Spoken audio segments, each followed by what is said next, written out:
You may or may not know, some of you are aware of this, that I am a high school teacher.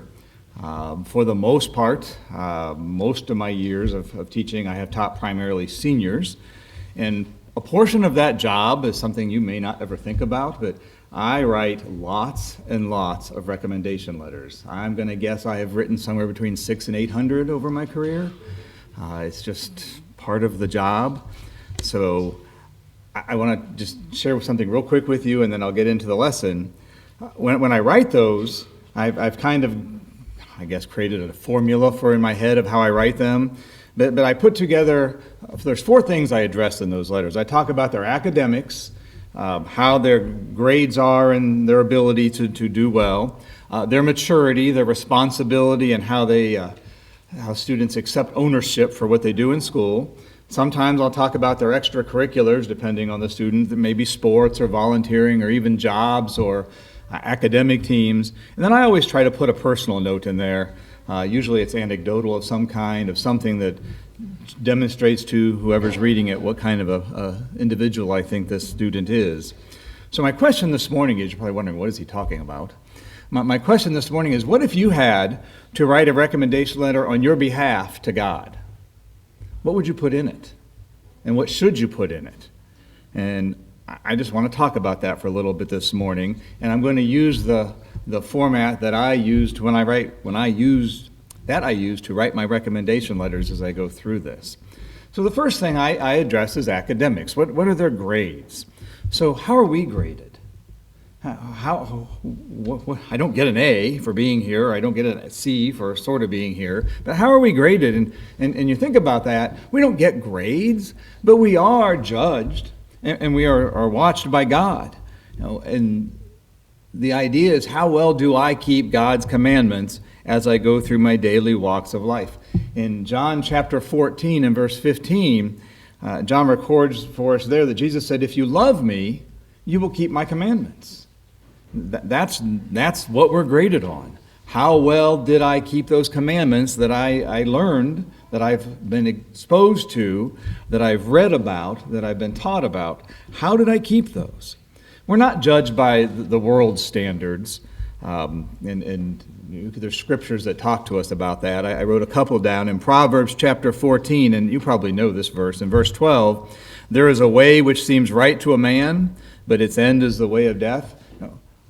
Our judgment fails.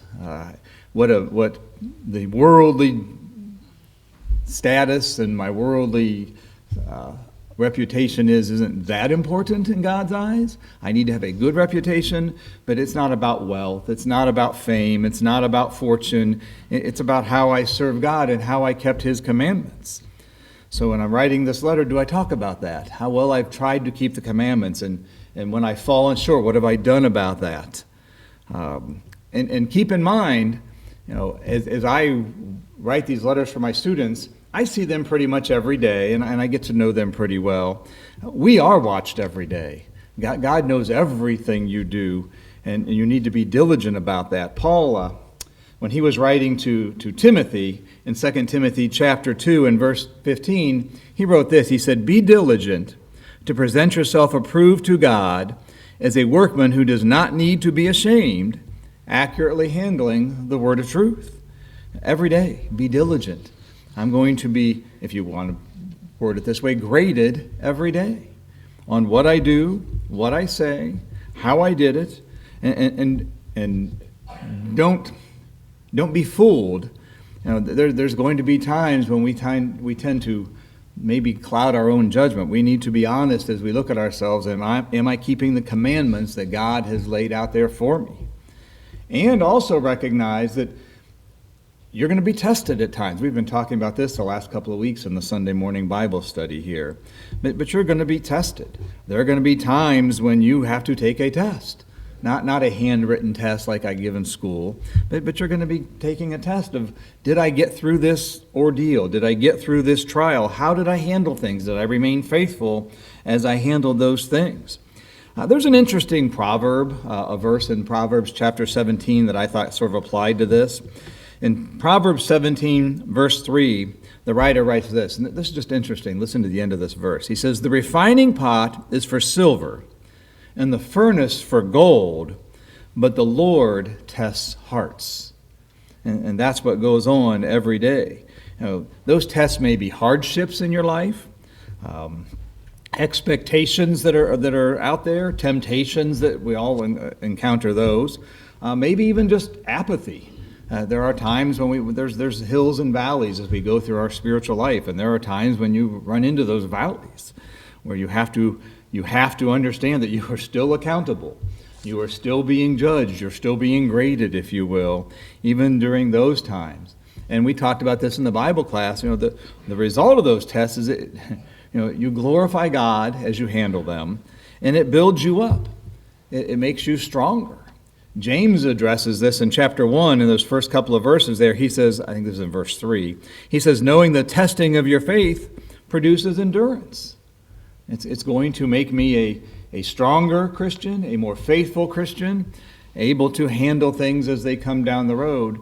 When David encountered Goliath, that wasn't his first encounter, if you will.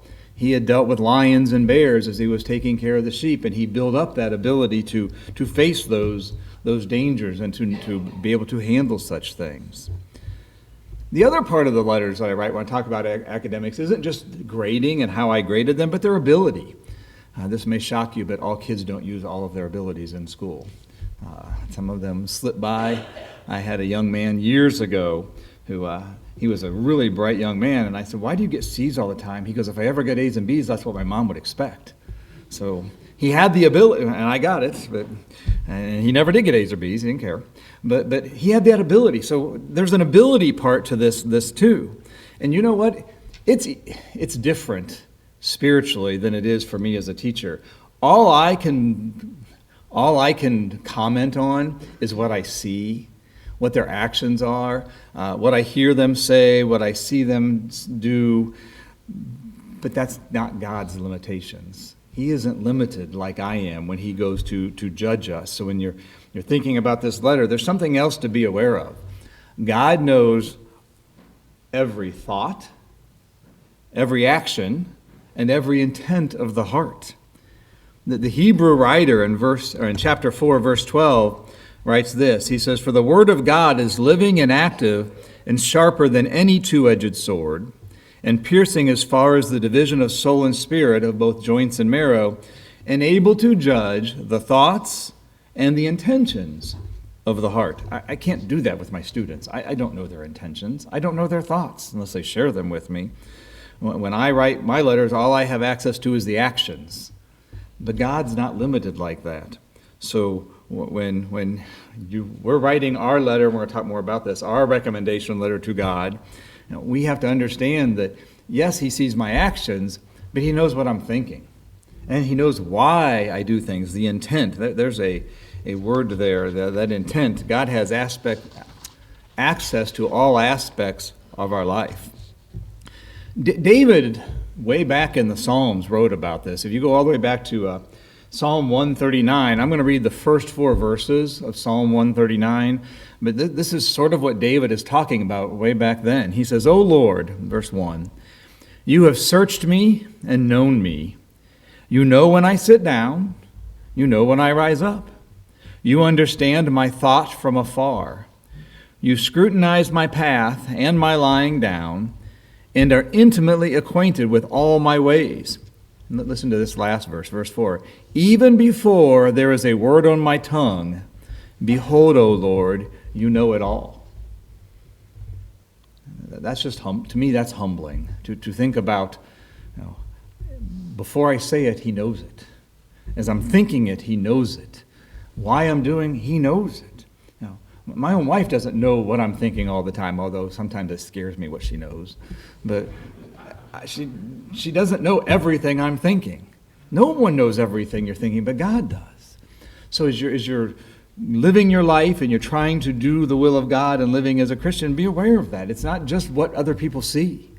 Everyone sees your actions. Everyone hears your words. But God knows why and what you're thinking.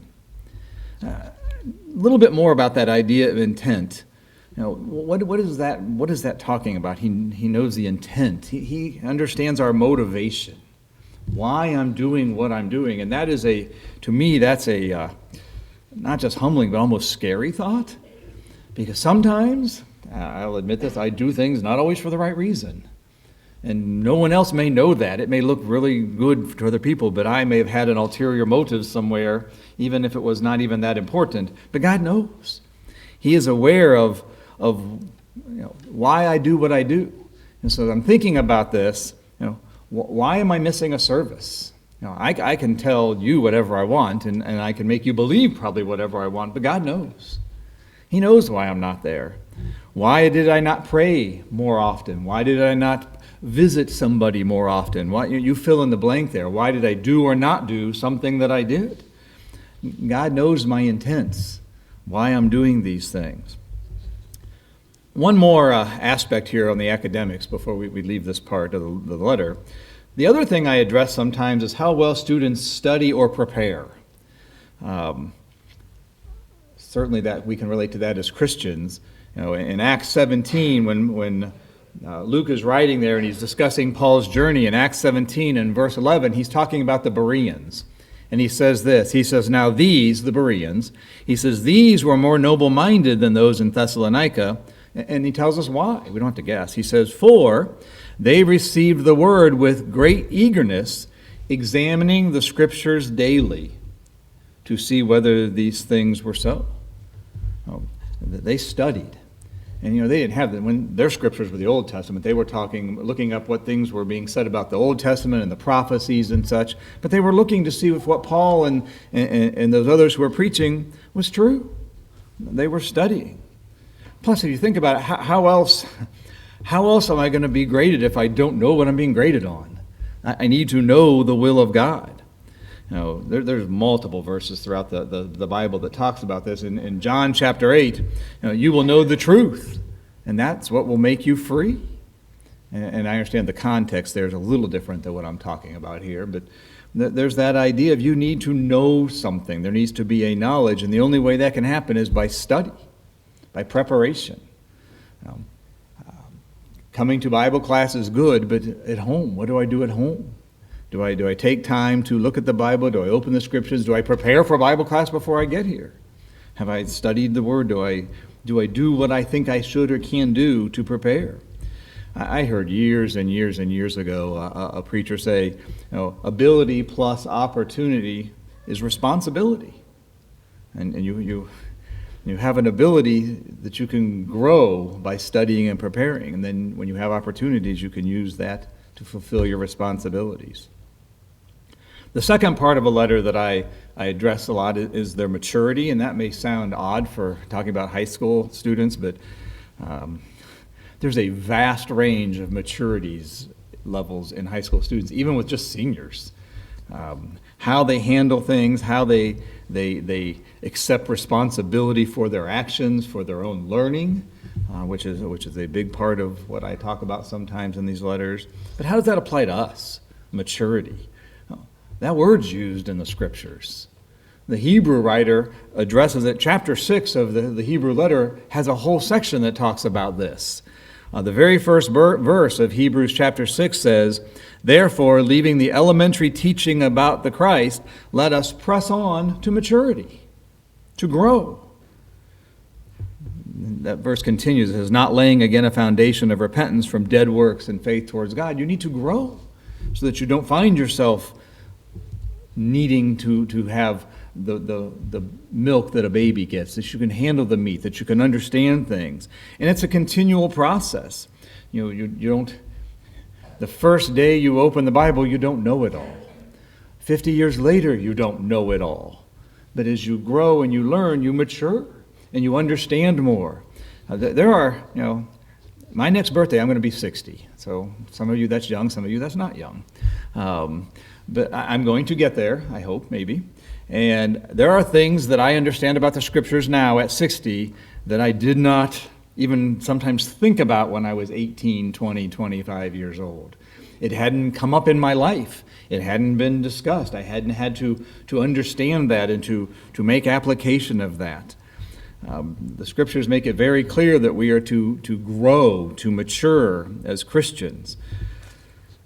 And a part of that In that same chapter of Hebrews, if you go down about 10 verses, in verses 11 and 12, the writer says here, he says, "And we desire that each one of you show the same diligence, so as to realize the full assurance of hope until the end, so that you will not be sluggish, but imitators of those who through faith and patience inherit the promise." We're told to be diligent, to work at it, to have that growth, to be mature Christians requires an effort, a work. And it's an attitude. Another aspect of maturity sometimes that I talk about, and maybe not as often, but for some of the students, is their attitude. Their attitude towards teachers, their attitude towards school, their attitude towards learning. Attitude's a whole series of sermons we could get into from the Bible, but I want to make one real quick point here before I move on. In 1 Peter chapter 2, in the first 2 verses there, when Peter, and I don't know if we're doing chapter, we just did 1 Peter chapter 2 not long ago. I don't know how much we said exactly about this verse, but it says, "Therefore, putting aside all malice and all deceit and hypocrisy and envy and all slander, like newborn babes, long for the pure milk of the word, so that by it you may grow." There's that idea of having the attitude of wanting to learn, wanting to mature, wanting to grow. Not that I have to, but I want to do this. I understand that the more I pray, and that the more I sing, and that the more I study, the more I know. And it makes me a stronger Christian. It makes me a better servant in the vineyard. I can help the congregation more, and I can work with others more and help teach them. We need to take responsibility for our own spiritual life so that we grow and mature. And then one more thought about this idea of maturity here, and this might be a little different, and you may not have thought I would go this way when I said that, but there's another part that I deal with students, and I think it's applicable to us, is their ability to accept, and I'll just call it reality, to be realistic about their abilities and their expectations and how things are going in the class. And some students are very good with that, some not so much. But how does that apply to us? Well, we need to recognize reality. The reality is that we all sin. We all have sinned. The reality is we can't hide that from God. I can hide it from pretty much anybody, but I can't hide it from God. I need to recognize that God is omniscient, and that if I'm going to make it to heaven, I need to run my life and operate my life in such a manner that it is pleasing to God, even when no one else knows, even when no one else is aware. In Psalm 139, which I read a little bit of earlier when David was talking about how God knows my heart and searches, a few verses down from that in that same psalm, David says, and he's talking about this idea of God knowing everything. In verse 7, he says, "Where can I go from your spirit? Or where can I flee from your presence?" And then he kind of answers it rhetorically. He says, "If I ascend to heaven, you are there. If I make my bed in Sheol, behold, you are there. If I take the wings of the dawn, if I dwell in the remotest part of the sea, even there your hand will lead me, and your right hand will lay hold of me. If I say surely the darkness will overwhelm me," I can hide at night, I can hide in the darkness, "and the light around me will be night," he says, "even the darkness is not dark to you, and the night is as bright as the day. Darkness and light are alike to you." We need to be realistic in our understanding of what God knows.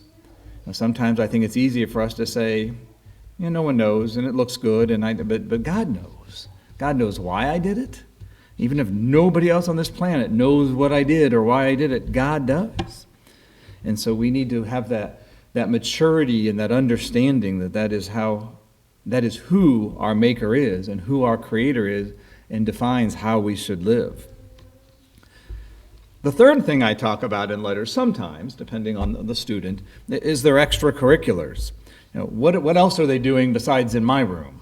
And sometimes it's a lot and sometimes it's not. But what about us? What do I mean by extracurriculars for us if I'm writing my letter to God for myself? What are we doing? Maybe word it this way. What are you doing outside of these walls?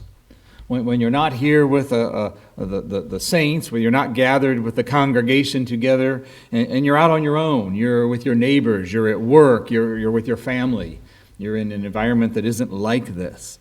There are things that we need to do. There's personal work that needs to be done. It's part of being a Christian. It's part of doing what God would have you to do, to visit the sick, to help the needy, to care for your family, to teach the gospel. So, some simple things maybe, but those are things that we're expected to do as Christians. We're expected to work. You're expected to have a job and provide for your family. That scriptures make that very, very clear. But what do I do? Is my work moral, or is it immoral? Is it legal, or is it illegal? What am I doing for a living? Did I pick a profession that keeps me from ever attending services? Do I need to work on that, because I need to be able to assemble with other saints to help encourage them and help them encourage me? At my job, what kind of example do I set? Some of you are retired, but some of you had jobs where maybe you didn't interact with a lot of people. I have 136 people walk in my room every day. And so there's a lot of little judges watching me every day. And what do they see, and what do they hear, and what kind of person do they think I am?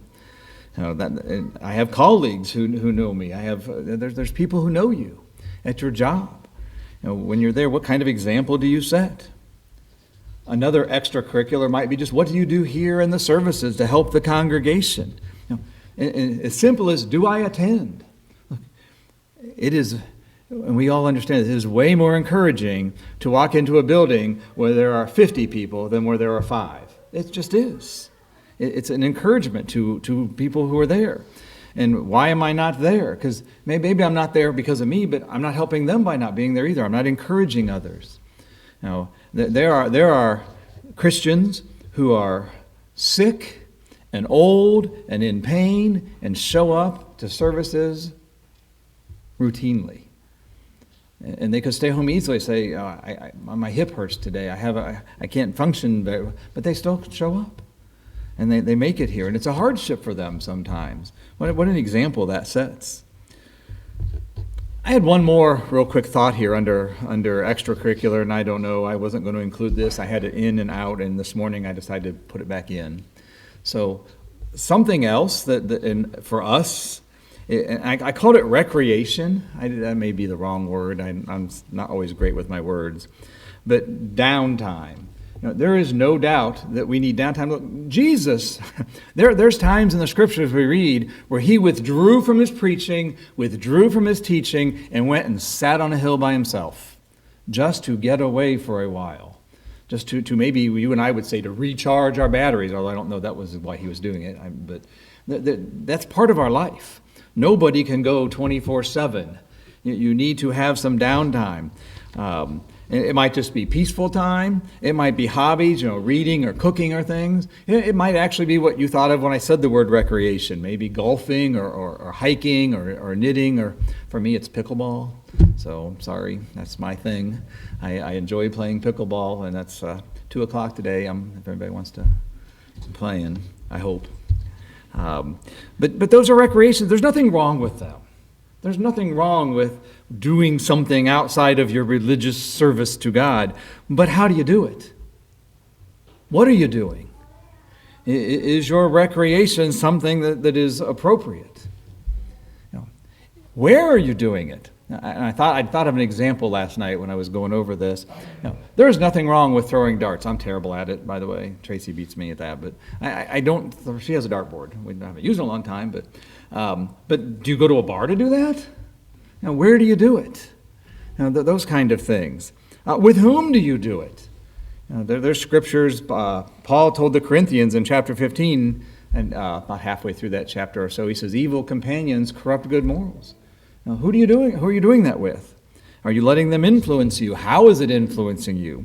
There's nothing wrong with recreation, but how does it influence you, and what are you doing? Be careful there, because that's going to be part of your letter when God reads it. What were you doing when you weren't serving me? And even then you are. You're still an example. Do you swear? A lot of times in sports, You'll hear people swearing all the time. Do you do that when you're participating? How do you present yourself? How do people see you as you're doing those? Then the last part of the sermon, then it'll be yours, and just briefly, I sometimes make personal anecdotes about things that I've seen the student do. They're not always funny, some of them are, but to me they're very pertinent to who that student is, and it shows the reader of the letter what is good about the student. Here's something that makes them maybe different from others. I would say for us, the personal note is, just in general, did you live righteously? Proverbs 15, verse 9 says, "The way of the wicked is an abomination to the Lord, but he loves one who pursues righteousness." God loves those who pursue righteousness. He hates the wicked. And you're okay, I know that, Jeff. I get it. That's not anything earth-shattering. But that, you know what that means? That means you and I as Christians, as we pursue righteousness, we need to be God-like. We need to exemplify Christ and the example he set as much as we can. Simple things. To me, these are simple things. Are you polite? Are you kind to people? Are you courteous? Are you helpful? Cooperative at work. Look, I spent decades in a high school, so I work with teachers. That's what, some of them are very cooperative, and they work well with other teachers. They work well. Some of them aren't, and people know. They're antagonistic. Are you like that in your house, in your neighborhood, at your work, at your job? Are you courteous to others? As you're pursuing this idea of righteous, and I know there's a lot more to that idea. I'm just trying to relate it to the sermon this morning. How do you present yourself so that someone is going to write a personal note about you? They say, Jeff was kind. Jeff was antagonistic. I don't want that in my letter. Jeff was hard to get along with. Jeff wasn't helpful. When I needed help, he never helped. He was always the last one to offer to help. Now, those are the kind of things. So if you're not, why not? So I'm going to bring this to a close here in just a moment. So think about this, and here was the point, I guess, of this lesson. Every day, you are actually writing your own recommendation letter to God. Whether you realized it or not, or even thought about it that way or not, you do. The exception to that, I guess, would be someone who has not yet been baptized. Because it's sort of like in the application process, you didn't even apply, so the recommendation letter is irrelevant. I need to start that process. And God tells us very clearly in the Scriptures, how do I start that process? I need to believe that Jesus was the Son of God and act on that. Now, as you read through the book of Acts, we see over and over and over again individuals or groups of people who heard about Christ. And they heard that he was the Son of God. And then they were taught that he sacrificed his life on that cross so that they could have their sins forgiven. And not everybody, in fact, not even the majority of people who heard that, but individuals and groups would respond. And they would act accordingly, and they would be baptized. There's water behind me. You have that opportunity this morning. You can be baptized, and then you can start writing that letter. I can start living my life so that I start doing the things that I should do. I start showing that I'm aware of God's commandments, and that I'm starting to keep them and do the best I can to keep them. And we fall short. I know we fall short, but then you fix it. And that's my next point here as I bring this to an end. So what if I don't like my letter? I guess you ask yourself this: does my letter get me into heaven? That's the question. What if I'm afraid it doesn't? My response to you this morning would be fix it. Start to fix it. Start living your life in a way that letter will read like it should. We talked about this a very brief time at the end of Bible class today, but look at Paul. Now, I understand Paul wasn't a Christian early in his life when he was known as Saul, but look what he did with his life and turned it around. And his letter before that road to Damascus was as damning as any letter you'd ever write. And his letter after the road to Damascus, I doubt any of us could hold a candle to that.